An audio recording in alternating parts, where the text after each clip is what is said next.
Hello students, welcome to your computer class. हम लोग chapter 1 MS Excel में थे। कल हम लोग का वीडियो लास्ट में थोड़ा सा कट गया था, एक्चुअली मेरे इसमें शायद स्पेस ख़त्म हो गई थी। हम लोग वो टॉपिक फिर से लेंगे। उससे पहले, ठीक है, उससे पहले व्हाट इज़ द फॉर्मूला, मैं इसे पूरा डिफाइन करूंगी और उसके बाद लेंगे। मेरा ख्याल है लास्ट टॉपिक हम लोग का सेल रेफरेंस था about the absolute, relative and mixed. ठीक है, तो पहले आपको ये फॉर्मूला समझ में आ जाए, उसके बाद आप what is the difference between the absolute, relative and mixed वो ज़्यादा अच्छे से समझ पाएंगे। ठीक है, now this is the Excel screen. This is name box. This is formula bar. Rows.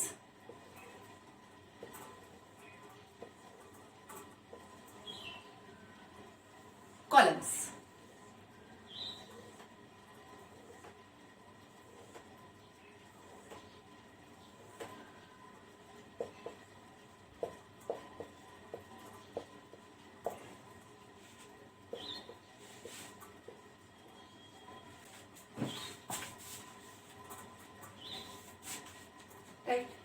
Now मान लीजिए आपका you are making a marksheet, ठीक है, तो here the roll number, the name of the student, Hindi के number, English, maths and total. ठीक है, roll number 1 name Ram, Hindi में 73, 83, 91।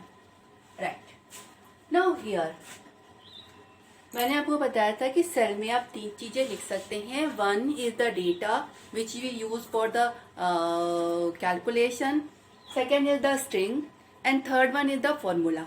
राइट, इन सब में ऊपर वाले में हम लोग ने स्ट्रिंग लिखी। Here is also the string.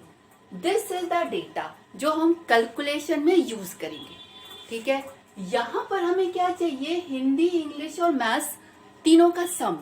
ठीक है, तो यहां पर मैंने आपको सेल रेफरेंस बताया है, मतलब आप अपने फॉर्मूला में सेल का रेफरेंस, कांस्टेंट कुछ भी यूज कर सकते हैं। तो यहां पर हमें क्या चाहिए, इन तीनों सेल का समेशन। ठीक है, तो यहां पर जो हम फॉर्मूला लिखेंगे, formula always start with the equal sign. अब यहां पर हमें चाहिए इन तीनों सेल का समेशन। तो ये वाली सेल है C2, this cell is D2 and this cell is E2। ये लिखा, एंटर दबाया, तो यहां पर इस सेल में तीनों सेल का जो भी नंबर है उस नंबर का समेशन करके रिजल्ट यहां पे डिस्प्ले हो जाएगा। ठीक, अब आते हैं लास्ट टाइम जो हम लोग का जहां पर कट हुआ, that is the cell reference absolute. मतलब यहां पर आपको फॉर्मूला समझ में आ गया। Formula always start with the equal sign. उस फॉर्मूले में आप सेल का रेफरेंस यूज कर रहे हैं, तो उस सेल में जो वैल्यू है वो आपके इस फॉर्मूले के इक्वेशन में आ जाएगी और उसके बाद वो कैलकुलेशन करके आपको रिजल्ट दे देगा। ठीक, अब जो सेल का रेफरेंस आप यूज कर रहे हैं, वो सेल का रेफरेंस 3 तरीके का होता है। पहला absolute,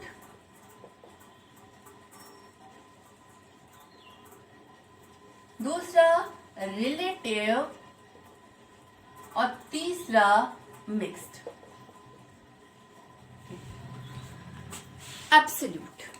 absolute means the fix one.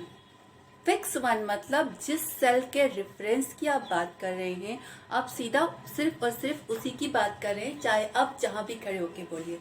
कल मैंने एग्जाम्पल लिया था, जैसे आपके घर का एड्रेस है, आप मान लीजिए आप सिविल लाइन्स में रहते हैं, मैं कल ही वाला एग्जाम्पल ले रही हूँ। मान लीजिए आप सिविल लाइन्स में रहते हैं, सुभाष चौराहे पे खड़े होकर किसी ने आपसे पूछा अपने घर का एड्रेस बताइए। आपने हाउस नंबर, स्ट्रीट, सिटी समेत पूरा एड्रेस बताया। तो वो आप सुभाष चौराहे पे खड़े होके बोलेंगे तो भी उसी घर को एड्रेस करेगा। वो आप कटरा वाले चौराहे पे खड़ेंगे तो भी उसी घर की बात होगी। ठीक है, आप चौक में या कहीं भी किसी भी प्लेस पर खड़े होकर उस एड्रेस को बोलेंगे तो उसी मकान को रिफर करेगा, सेम मकान, राइट। अब आते हैं रिलेटिव एड्रेस पे। Relative means in relationship to your current position. For example, आप सुभाष चौराहे पे खड़े हो और आपका घर अगले मोड़ पर दूसरा मकान है। ठीक है, किसी ने आपसे पूछा आपके घर का एड्रेस क्या है, आपने कहा अगले मोड़ पर दूसरा मकान। ठीक, अब ये जो अगले मोड़ पे दूसरा मकान है, आपके सुभाष चौराहे पे खड़े होके जिस मकान को ये रिफर कर रहा है, अब आप कटरा चौराहे पे खड़े हो गए और किसी ने पूछा मकान का एड्रेस, आपने कहा अगले मोड़ पे दूसरा मकान, तो ये मकान बदल जाएगा। ये वो मकान नहीं होगा जो आपका पहले था, ये किसी और मकान को रिफर करेगा। सेम आप चौक के चौराहे पे खड़े होकर बोलेंगे अगले मोड़ पे दूसरा मकान, तो ये वाला मकान भी बदल जाएगा। This is same as the relative. अब मैं यहाँ पर आपको एग्जाम्पल देती हूँ। ठीक है, एब्सोल्यूट आप ऐसे लिखते हैं, रिलेशन आप सेल रेफरेंस लिखेंगे कैसे, कॉलम नेम और रो नंबर। जैसे मान लीजिए आप C1 की बात कर रहे हैं तो आपका relative C1 column name row number, ये रिलेटिव है। एब्सोल्यूट की बात करेंगे तो $C$1। अब कहाँ पर अंतर आता है, यहाँ पर देखिए, यहाँ पर मैंने क्या लिखा है, this the relative one. Relative मतलब C2 का मतलब क्या है, इस सेल से दो पहले का सेल। आप किस में लिख रहे हैं, F2 में, और C2 कहाँ है, 3 पहला। हाँ, 3 पहला, 3 आगे, 1 आगे, 2 आगे और 3 आगे, यानी इस सेल से 3 आगे। फिक्स की बात नहीं हो रही, रिलेटिव की बात हो रही। जैसे इस अगले मोड़ पे दूसरा मकान, वही थे यहां से तीसरा वाला सेल। ठीक, D2 की बात करें तो यहां से दूसरा वाला सेल, और E2 की बात करें तो यहां से एक पहला वाला सेल। अब आपने यहां पर जो भी एड्रेस था वो लिख लिया। अब यहाँ पे मान लिया आप रोल नंबर 2 नेम श्याम डाला, इसका मार्क्स डाला, और इसके मार्क्स का आपको यहाँ पर समेशन चाहिए। आपने इसको किया कॉपी और यहाँ पे किया पेस्ट। याद रखिएगा, आपने एड्रेस नहीं लिखा है, आपने कॉपी और पेस्ट किया है। अब कॉपी पेस्ट में ये जो आपने एड्रेस लिखा था, ये इस सेल के रिलेशनशिप में एड्रेस था, तो यही फॉर्मूला यहाँ पर आकर क्या बन जाएगा, इससे 3 पहले का सेल अगर C2 था तो इस सेल से 3 पहले का सेल कौन सा है, C3, तो ये C2 यहाँ पर C3 बन जाएगा। प्लस D2 मतलब इस सेल से 2 पहले का सेल कॉपी किया, तो यहाँ से इस सेल से 2 पहले का सेल D3 है, तो ये D2 आकर यहाँ पे D3 बन जाएगा। With relationship to this cell, you are addressing a cell with relationship to this cell. तो C2 मतलब इसके 3 पहले का, D2 मतलब इसके 2 पहले का, E2 मतलब इसके 1 पहले का, और जब कॉपी हुआ तो इसके 3 पहले का सेल रेफरेंस अपने आप आ गया, इसके 2 पहले का सेल रेफरेंस अपने आप आ गया, और इसके 1 पहले का सेल रेफरेंस आ गया। तो जब आप copy, you are not writing, you are just copying and pasting. वो इस सेल के रेफरेंस में इसने इस सेल का रेफरेंस चेंज कर दिया, और यहाँ पर जो आपको मार्क्स दिखाई पड़ेंगे वो इन तीनों सेल का समेशन दिखाई पड़ेगा, बिकॉज इस सेल के रेफरेंस में जो सेल आई है वो ये वाली है, तो इस सेल का एड्रेस आ जाएगा। This is the relative. ठीक है, अब एब्सोल्यूट की बात करें। जैसे यहाँ पर ये है, यहाँ पर आपने लिखा total number of subject that is 3।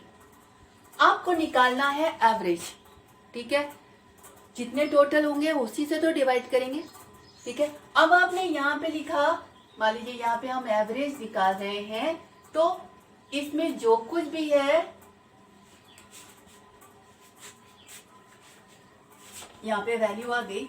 अब इस एवरेज में हम कर रहे हैं equal to F2 divided by B, $5। यहाँ पे क्या है, 3, means you are dividing this by 3। ठीक है, अब आपका ये F2 डिवाइड बाई $B$5 है, ठीक। अब इस एड्रेस को यहाँ पर ये रिलेटिव है, ये एब्सोल्यूट है। अब यहाँ पे अंतर आ जाता है, F2 का मतलब इस सेल से एक पहले का सेल, और $B$5 means fix, means this and this only. आपने इसको कॉपी और पेस्ट किया यहाँ पर, तो ये क्या बनेगा, रिलेटिव। F2 मतलब इसके एक पहले का सेल, ये तो F3 बन गया, लेकिन ये $B और $5 वही $B और $5 रहेगा, और ये उसी सेल को रेफर करेगा। That is the difference between the absolute and the relative.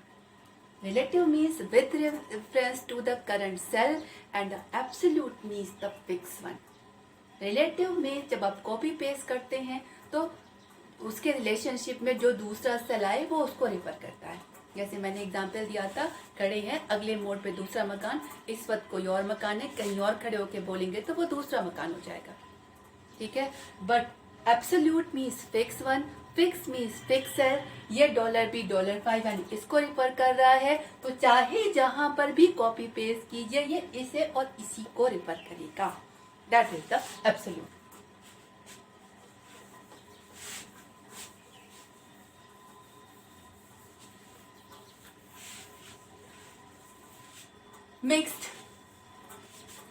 Mixed relationship क्या होता है, आप जो रेफरेंस लिख रहे थे उस रेफरेंस में row number, column name, row number, ठीक है।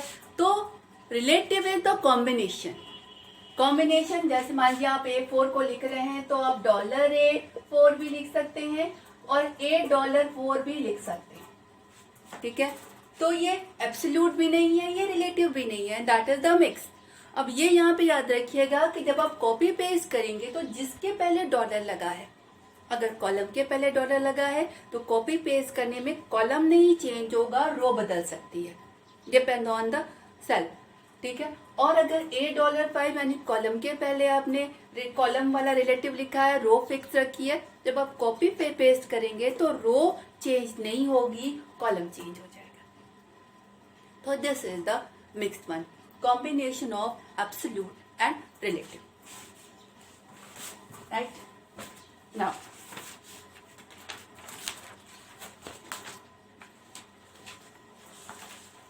the formulas,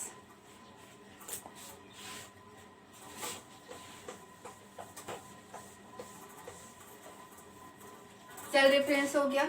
now come to the formulas and the error।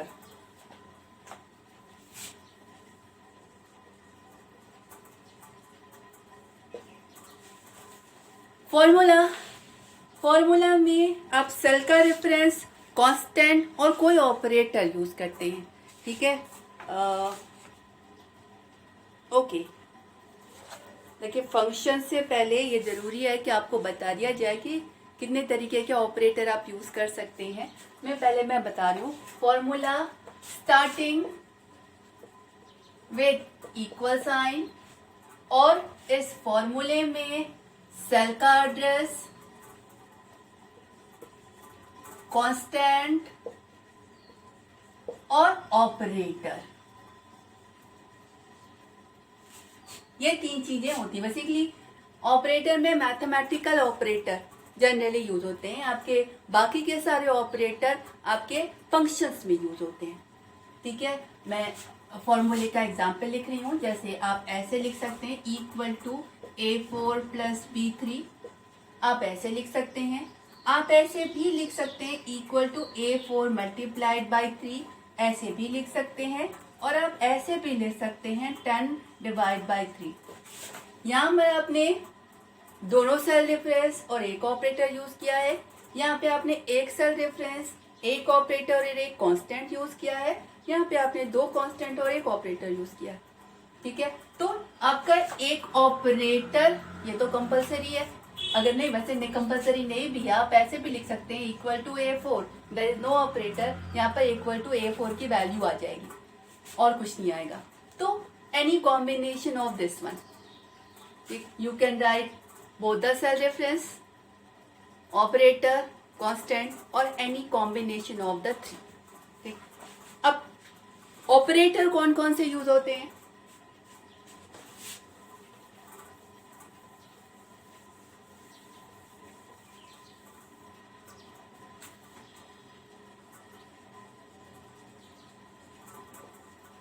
Operator mathematical,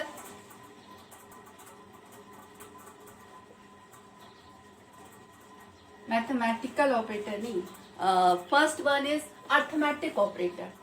arithmetic operator which take two numeric value and perform the calculation and gives you the result.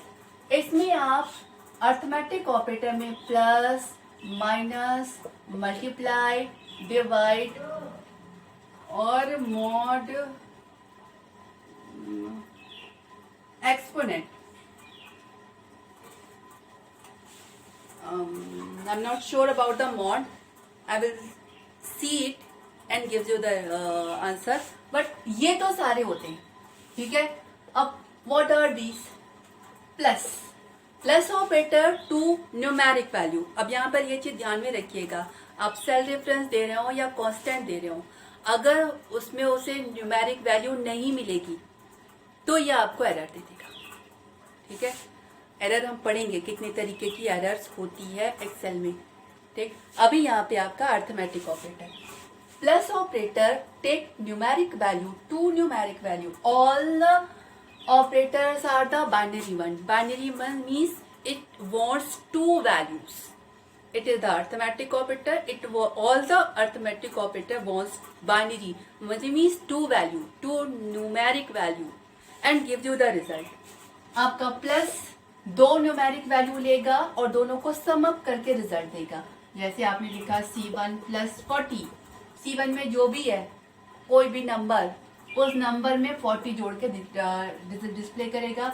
Minus subtract the first number, subtract the second number from the first and gives you the result.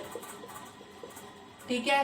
अच्छा, ये चीज हमेशा याद रखिएगा, अगर equal to नहीं लगाया तो भले आपने कुछ भी लिखा हो, ये आपको रिजल्ट नहीं देगा, क्योंकि ये इसको एक स्ट्रिंग कांस्टेंट की तरीके से मान लेगा. सेल में आप स्ट्रिंग लिखते हैं ना, तो अगर आपने इक्वल नहीं लिखा means you are writing a string, और स्ट्रिंग में तो आप कुछ भी लिखिए, ये आपको कोई रिजल्ट नहीं देगा. आपको रिजल्ट चाहिए तो हमेशा इक्वल से स्टार्ट करना है, ठीक.